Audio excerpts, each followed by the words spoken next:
అందరికీ నమస్కారం అండి. ముందుగా నేను మీలో ఒకడిని. ఇదివరకు ఇదే బీచ్లో తిరిగేవాడిని. ఇక్కడే నర్సీపట్నం మా ఊరు. ఇక్కడే డాక్టర్ లంకపల్లి బుల్లయ్య కాలేజీలో చదువుకున్నాను. చదువుకొని ఇట్నుంచే చెన్నై వెళ్ళి అసిస్టెంట్ డైరెక్టర్గా, తర్వాత డైరెక్టర్ అయ్యి ఇలా ఈరోజు మీ ముందు నిలబడడం నా అదృష్టంగా భావిస్తున్నాను. నేను మీ వాడిని అని గర్వంగా చెప్తున్నాను. ఇక యూఫోరియా అంటే ఏంటో తెలుసు కదా. యూఫోరియా అంటే ఒక పట్టలేనంత ఆనందం, అదుపు చేయలేని ఉత్సాహం. ఆ ఆనందం, ఉత్సాహం మనకు ఎప్పుడు కలుగుతాయి? జనరల్గా ఫస్ట్ డే ఫస్ట్ షోలో మీ అభిమాన హీరోని, ఒక పవన్ కళ్యాణ్ గారి సినిమా ఫస్ట్ డే ఫస్ట్ షోకి వెళ్తే ఎలా ఉంటుంది? మొత్తం ఒక యూఫోరిక్ మూమెంట్ ఉంటుంది. అందులోనూ పవన్ కళ్యాణ్ గారు, భూమిక లాంటి ఖుషీ సినిమా చూసారంటే ఇంకెంత ఖుషీగా ఉంటుంది. ఆ ఖుషీ తాలూకు మూమెంటే యూఫోరిక్ మూమెంట్.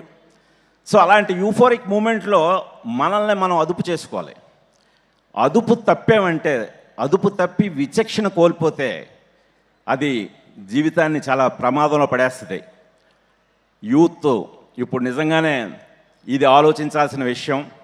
మనకు ఎన్నో అవకాశాలు ఉన్నాయి. ఆ అవకాశాలని సద్వినియోగం చేసుకోలే తప్పితే పక్కదారి పడితే జీవితాలు ఎలా నాశనం అయిపోతాయో, ఎంతటి పరిణామాలు ఎదుర్కోవాలో, యూఫోరియా మీకు ఎంత సరదాగా ఉంటుందో ఆ సరదా తీర్చేసేలా కూడా ఉంటుంది ఈ సినిమా. అందుకని ఖచ్చితంగా మీ అందరికీ, యూత్కే కాదు ఫ్యామిలీస్ అందరూ కూడా, ఇందులో ఒక అడాలసెన్స్ ఏజ్ గురించి చెప్పాను. 13 to 19 years ఏజ్ గ్రూపు ఎంత ప్రమాదకరం అంటే చాలా క్లిష్టమైన దశ. ఆ ఏజ్లో మనం వ్యక్తిగా నిర్మింపబడతాం. ఆ ఏజ్లో సరైన పేరెంటింగ్ లేకపోతే వాటి పర్యవసనాలు చాలా తీవ్రంగా ఉంటాయి. ఇప్పుడు రాను రాను మైనర్ క్రైమ్స్ పెరిగిపోతున్నాయి. సో ఇలాంటి పెరిగిపోతున్న టైంలో మనల్ని మనం అదుపు చేసుకోవాల్సిన అవసరం ఉంది. దానికి పేరెంటింగ్ అనేది చాలా చాలా అవసరం. తల్లిదండ్రుల సంరక్షణ, అలాగే ఒకవేళ పెడదారి పడితే అది సోషల్ ఇంపాక్ట్, సమాజం మీద చాలా తీవ్రమైన ప్రభావం చూపిస్తుంది. ఇలా ఈ 3 పాయింట్లు, అడాలసెన్స్, పేరెంటింగ్, సోషల్ ఇంపాక్ట్, ఈ మూడింటిని బేస్ చేసుకొని వీటిని కోర్ పాయింట్స్గా పెట్టుకొని యూఫోరియా అనే సినిమా నేను దర్శకత్వం వహించాను. నా మిసెస్ రాగిణి కూడా దీన్ని సమర్పించింది. నా 2 పిల్లలు ఇక్కడ, నీలిమా గుణ, యుక్తా గుణ, వాళ్ళిద్దరూ కూడా దీన్ని నిర్మించడానికి వాళ్ళు చాలా ఆసక్తి చూపించారు. ఎందుకంటే ఇది ఒక మిలీనియల్ కిడ్స్కి సంబంధించిన కథ, జంజీ పిల్లలకు సంబంధించిన కథ. సో ఈ కథని మనం చెప్దాం, నీడ్ ఆఫ్ ది అవర్, చెప్పాల్సిన టైం ఇది అని వాళ్ళు కూడా ఫీల్ అయ్యారు. అలాగే ఇది ఏమాత్రం ప్రీచీగానో ఓ మెసేజ్ చెప్పాలనే ఉద్దేశంతో ఏమాత్రం ఉండదు. ఇది నేను అల్టిమేట్గా ఒక చూడాలనుంది. ఒక్కడు ఎలా అయితే మీకు కమర్షియల్గా అనిపించాయో యూఫోరియా కూడా అంతే కమర్షియల్గా అనిపిస్తుంది.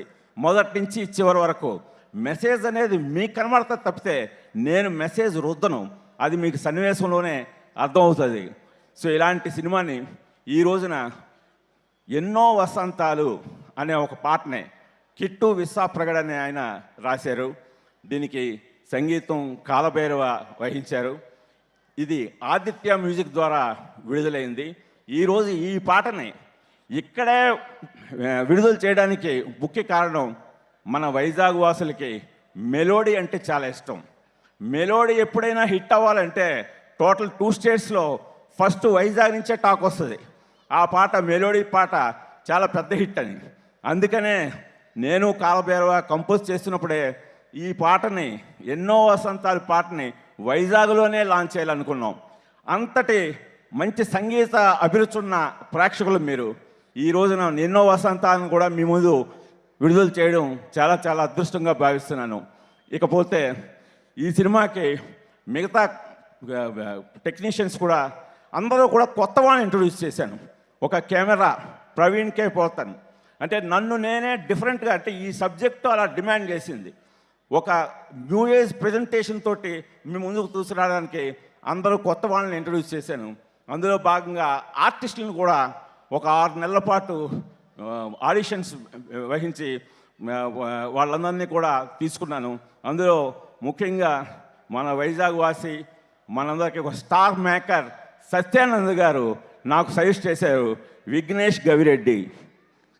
ఇతన్ని ఈ చిత్ర కథానాయకుడిగా పరిచయం చేస్తున్నాను.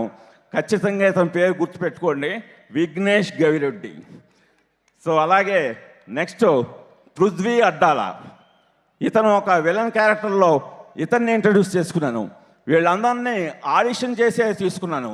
ఇతను కూడా ఖచ్చితంగా మీ అందరూ ఆదరణ పొందుతాడు. ఇతని పాత్ర పేరు సైకో సాహెల్. అలాగే లిఖిత యలమంచిలి. ఈ అమ్మాయి కూడా ఇదివరకు మిస్ ఇండియా కాంటెస్ట్, ఈ అమ్మాయిని కూడా ఆడిషన్స్లోనే తీసుకోవడం జరిగింది. సో తను కూడా చాలా చక్కగా పెర్ఫామ్ చేసింది. ఇక ఇందులో సారా అర్జున్, ఈ మధ్య దురంధర్ సినిమా చూసే ఉంటారు. దాంట్లో ఒక సెన్సేషనల్ హీరోయిన్గా చేసిన సారా అర్జున్ మన సినిమాలో చైత్ర అనే పాత్రలో నటించింది. చాలా కీలకమైన పాత్ర. ఆ అమ్మాయి నటన డెఫినెట్గా రేపు పొద్దున్న మీ అందరూ కూడా దురంధర్లో ఆమె పాత్రకి ఏమాత్రం తీసిపోకుండా ఈ పాత్ర కూడా ఉంటుంది, మిమ్మల్ని ఖచ్చితంగా అలరిస్తుందని చెప్తున్నాను.